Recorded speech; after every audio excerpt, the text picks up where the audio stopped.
we look ridiculous right now with our Santa hats, but we're trying to be more creative and more festive for this Christmas Google Ads wrap-up episode. So Back again, thank and you. in this week's episode, we're going to be talking all about the kind of things that we've noticed over the year in 2025. But before we get into it, I just want to talk about our sponsor, Opteo. A fantastic tool that Gene and I both use to manage our Google Ads accounts. It just gives you so much information on what you can do, whether it's audits, whether it's key data insights, data-driven attribution, and all you can get really finite in the data and what you read. So if you want to learn more about Opteo, go to opteo.com/the PPC Cave. Normally, I think you get like a 14-day trial, but it's Christmas and we're already giving you a nice present. You get an extended free trial, 28 days from Santa, from Gene and I, opteo.com/the PPC Cave, and see what it's all about for your clients.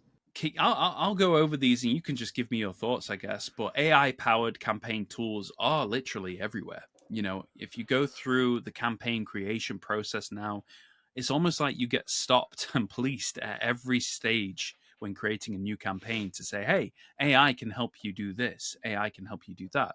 Do you want AI to write some ads for you? Do you want to interact with those and go back and forth with AI to create descriptions and headlines and things like that? So you've got the ads advisor, you've got the analytics advisor as well. You've got agents, you've got everything is completely AI. So what's your take on it in terms of 2025 being sort of like the year of AI for Google Ads and where we're going into 2026?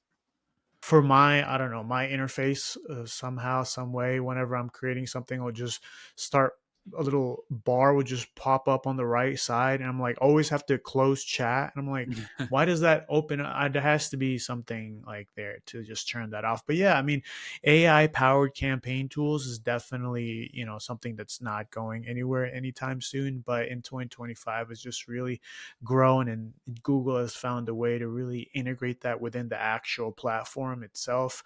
And even earlier we were discussing just how ads are created, and even our creatives on Google Merchant Center, or even natively within Performance Max itself. You could generate images using Google AI and give them a keyword, or have it pull from the actual website, or your merchant feed. So I think there's just a plethora of different things that Google has given to us to say, hey, the AI buzzword is not going anywhere, and it's supposed to, in my opinion, it's trying to be like, okay, you don't need maybe Google Ads managers to diligently look after your budget. If you're a business owner, just give us 5,000 a month and use AI. You'll be fine, right? AI will help you, and it feels like you're actually in control because you can see it. What I really like is that generative image kind of thing that you can do for assets, that you can do in Performance Max and things like that. Because if you're just starting out as a business, for example, you don't really have professional photography or anything like that, and you need something just to get something out the door, that can work really well, I think. And or if you're getting a lot of pushback from Google and they're saying we can't advertise this, maybe it's text overlay, or there's a few other issues, maybe blurry images, potentially you could look to create an image that's AI, just to kind of fill in the gap. So I think certain aspects of it are really good. What I'm intrigued to learn about is that I think we're going to see a new wave of Google Ads account managers that are just learning Google Ads right now, and maybe even listening into the PPC Cave, which, if you are, welcome. But they're learning how to use Google Ads with AI. So you and I are obviously the old men now, as you could say, of Google Ads, if you like. Maybe not as old as some, but we came from a time where we didn't have AI. We just obviously used our own notes and analysis to make decisions and things like that. And now there's obviously AI, which you can lean into to come to a decision and things like that. So it's going to be interesting to see we're at a tipping point where there's new account managers learning Google Ads and leaning heavily on AI, and probably are using those screens as you go through the setup. So that's going to be interesting to see how that plays out over the course of 2026. But in terms of 2025, AI Max was a big one for search campaigns. And I remember this time last year, I'm going to claim it. I said that I think there's going to be a new campaign type in 2025. And I'm going to say I wasn't too wrong. With Search AI Max, I think I'm calling that I predicted correctly. So I'm going to take that one as a win. But Nice. yeah, overall, I think AI is here to stay for sure. And what impact it'll have on Google Ads, I don't know, but it's definitely integrated now, and they're pushing it heavy.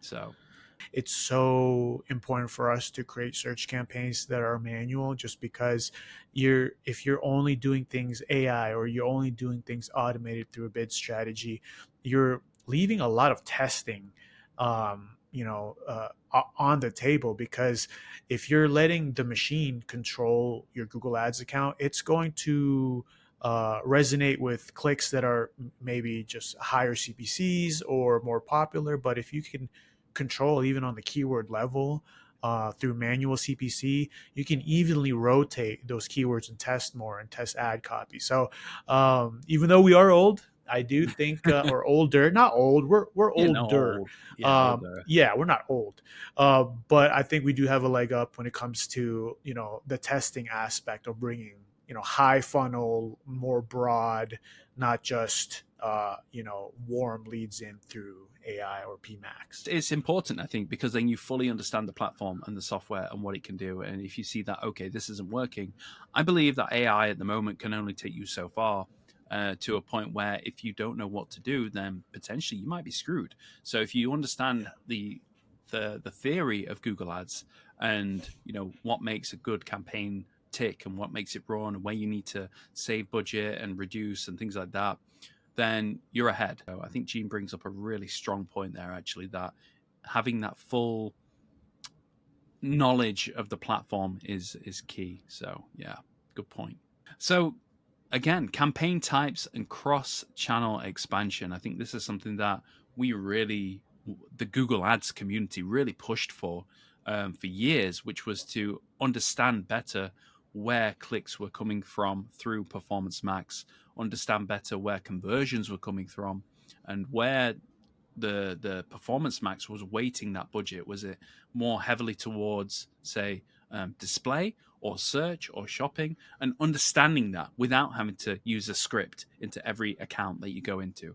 And finally, Google answered the call and gave us PMAX kind of insights and reporting in terms of negative keywords, in terms of full understanding of where conversions and clicks are coming from and being spent. Not to mention demand gen has really taken off this year as well, really incorporating YouTube and Discover and Gmail and AI as well. So there's a lot to unpack there. But what are your thoughts, Gene, on obviously demand gen and PMAX turned into a bit of a winner there for reporting?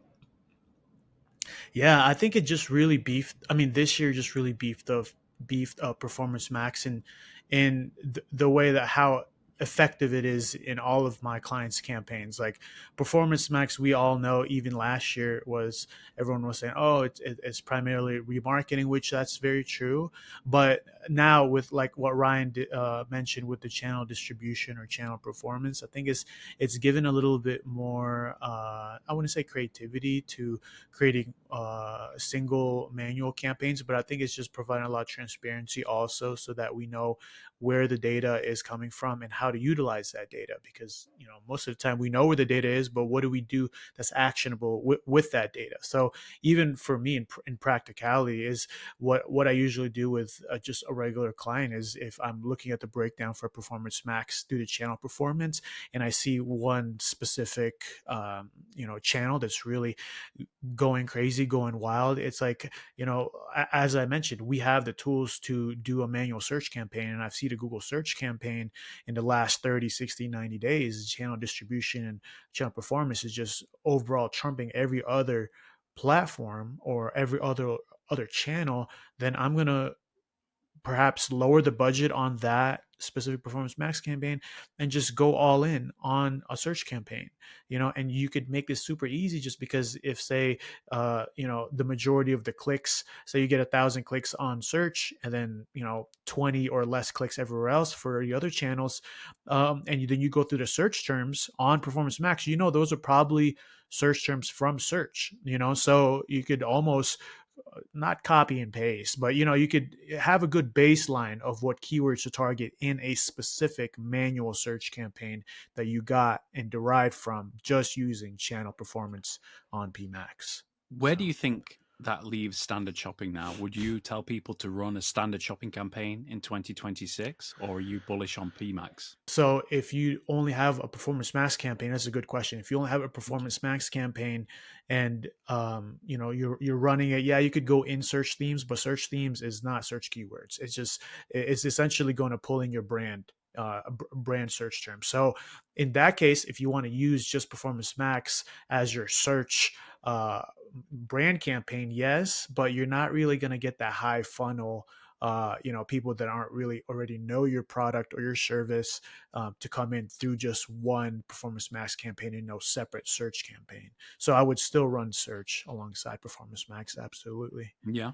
What about standard Yeah. shopping as well? I do your method where you just do the feed only. That's usually what I do. I don't ever Mm. run standard shopping just because, why? Like, because I could see even on a regular feed only, for a feed only, I could see the search terms. So if I'm running just shopping, technically a smart shopping campaign, I can still see the search terms. So yeah, I don't even run a standard shopping campaign anymore. What about you? No, I'm still running them. I'm actually still running standard shopping campaigns and seeing some success. I think it depends on the market and the brand and, the product as well. But it's interesting because for some, I am seeing a lot of success, but for others, I'm still not seeing it take off the way I wanted it to. As much as I love standard shopping, just to isolate that channel, I do think maybe feed only can kind of replace it. So I think I would rather run a feed only campaign inside Performance Max rather than a standard shopping campaign, just because, like you say, there's more to be gained through Performance Max in terms of, remarketing as well, which is lacking inside standard shopping. So potentially standard shopping could be on its way out, but I don't know. I mean, we're a hardcore old bunch, and I keep using that word old, but we like, you know, control over things. We like, standard shopping, manual bidding. We like search campaigns. We don't want everything to be AI and completely smart bidding, because then where's the fun in that, right? I guess. Cool. So the last point then, which is prediction, I guess. And what are your predictions? I'll start off with you. What's your prediction for 2026? I think we did this last year in the Christmas episode, Yeah, and it was really fun. What's your prediction? I think last year I said something like they weren't going to take away manual, but they were going to announce taking away manual or something like that. Right. But I think for me, it's really just the beefing up Performance Max. The continual optimization or version. I don't know what version we're on Performance Max, but I think we got a lot of cool features uh, inside the actual campaign structure, the way that you create campaigns in Performance Max, and I think it's just going to be expanded even more. I don't know exactly what they're going to do, but I mean they could always do more when it comes to um, you know uh, broadening out channel performance and the channel distribution. It would be cool to see, like, okay, this is actually like I could click YouTube and then I could be like see all the types of search terms from YouTube, like in the actual channel distribution, just because you just see search terms, right? But I don't think there's actually a way to see where it came from. It just says Performance Max search terms and all of it's listed out. But that would be so cool to see. Okay, this was a Google Maps search term, or this was from Gmail search term in Mm, Performance Max. That would be cool. that'd be so What about cool. you? Yeah. I think, well, it's going to be interesting because I am bullish on the fact that, ChatGPT ads is coming. And with, I believe it is 700 million weekly users, it makes sense to monetize ChatGPT now as a platform with ads. So I think we're going to see a shift, and ChatGPT ads is going to come out and it's going to be big.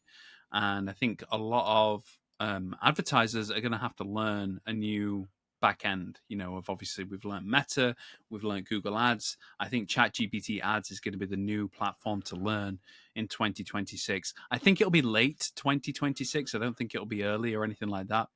And I did notice the other day that actually OpenAI have introduced, and see if I can screen share this as well. Hang on a second. So, as you can see here, Shopping Research Assistant in ChatGPT. Yep. And I think this is kind of blending Google Shopping with ChatGPT in the fact that you can actually start getting shopping recommendations and research inside ChatGPT. So, it's going to be really interesting to see how this plays out. But it's definitely going to be something that I think is big. And whether or not, ChatGPT ads comes out and Google do a massive acquisition of that platform, potentially, or Meta, but maybe even OpenAI is big enough not to allow that to happen and can really start branching out on different kind of advertising platforms and its reach and things like that. So I just think there's something big coming in 2026, whether it's ChatGPT ads or some sort of integration with Google and ChatGPT. But there's definitely something on the horizon, in my opinion. Yeah, I agree. Definitely going to be AI related. ChatGPT, OpenAI is a huge player when it comes to just the funding, just because there's so many different subscribers and they have, like you said, so much traffic in general. It would be dumb to not somehow monetize, those users. But yeah, I mean, this was a pretty good wrap up episode. I feel like we've, uncovered essentially what happened in 2025 for Google Ads and also what we are expecting in the future in 2026. I think it's been a good year overall. I think business, in terms of actually, client generating and things like that, there's been a lot of changes for businesses. I feel like a lot of businesses have been having to cut back and things like that. But overall, we've had a good year, I think, and I'm just ready now, looking forward to 2026. And before we finish off, I'm just going to remind everybody of our sponsor, Opteo. So, like I said at the start of the video, we sponsor with Opteo because we only want to sponsor with the best, and they have an amazing software that you can basically integrate with all of your clients, and it's so seamless in terms of setting up. And the recommendations, the suggestions it has are just top notch, absolutely fantastic. And typically, if you're just going to sign up to Opteo, you're probably only going to get 14 days as a trial, and that's okay, but it's not great. And what we like to do at the PPC Cave is offer great gifts and great presents, just like the big man himself. So we're offering you guys a 28-day free trial of Opteo. So you just need to go to Opteo,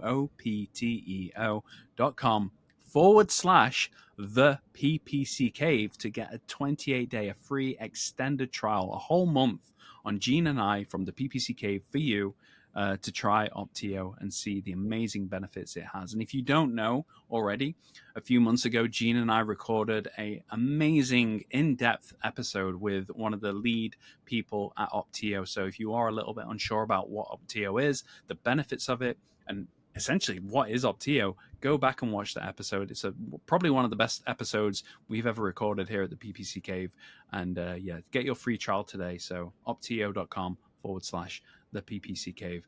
And last but not least, before we sign off, from me to you, Gene, Joel, the editor, and you guys, I wish you a happy holiday season to your friends and family. I hope you have a really great time, and I'll see you in the new year.